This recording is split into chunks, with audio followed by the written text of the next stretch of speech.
Hi guys, welcome back to Revathi channel. ఈరోజు మనం prepare చేయబోయేది చికెన్ ఫ్రై. ముందుగా ప్యాన్లో 2 టీ స్పూన్లు ఆయిల్ వేసేసుకోండి. ఆయిల్ వేడయ్యాక ఆనియన్స్ వేసేసుకోండి. ఆనియన్స్ ఫ్రై అయ్యాక అల్లం వెల్లుల్లి పేస్ట్ వేసేసుకోండి.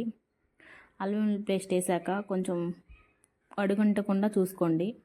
అడుగంటిందంటే మనకి కర్రీ చేదు వచ్చేస్తుంది. కాబట్టి అడుగంటకుండా కలుపుతూనే ఉండండి. కొంచెం అలాగా ఫ్రై అయ్యాక కొంచెం 1 స్పూన్ పసుపు వేసి యాడ్ చేసేసుకోవాలి. పసుపు యాడ్ చేసుకున్న తర్వాత మిక్స్ చేయండి. ఇలా మిక్స్ చేయండి.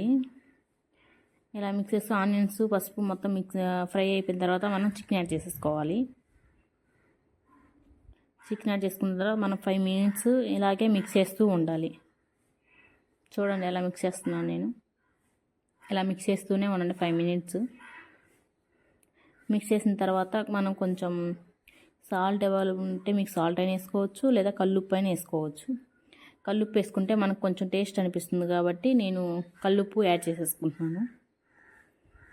మీకు సరిపడంత కల్లుప్పు యాడ్ చేసేసుకోండి మీ దగ్గర ఉంటే, లేదా సాల్ట్ అయినా యాడ్ చేసేసుకోవచ్చు. 2 మినిట్స్ ఇలాగే కలపండి.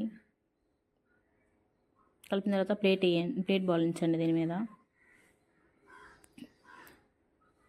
ప్లేట్ తీసేసి మళ్ళీ 2 మినిట్స్కి ఇలా మళ్ళీ మిక్స్ చేయండి.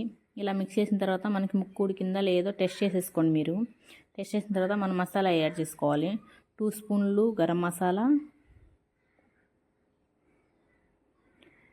1 స్పూన్ చికెన్ మసాలా,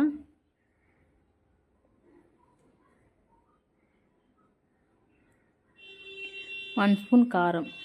మీరు కారం కొంచెం ఎక్కువ తింటారంటే కొంచెం ఎక్కువ యాడ్ చేసుకోండి. మేము కొంచెం ఎక్కువ కారం తింటాం కాబట్టి 1/2 స్పూన్ మేము కారం ఎక్కువ వేసుకుంటున్నాం.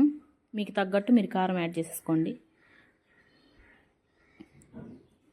కరివేపాకు, పచ్చిమిర్చి కంపల్సరీ కర్రీలో వేయాలి. వేస్తేనే కర్రీకి చికెన్ ఫ్రైకి కొంచెం టేస్ట్ వస్తుంది. ఇలా పచ్చిమిర్చి కరివేపాకు ఇలా కొంచెం వేగగానే మనం కొంచెం మసాలా యాడ్ చేసేసుకుందాం. వేగాయి చూడండి పచ్చిమిర్చి కరివేపాకు. నేను కొంచెం మసాలా యాడ్ చేసేసుకుంటున్నా.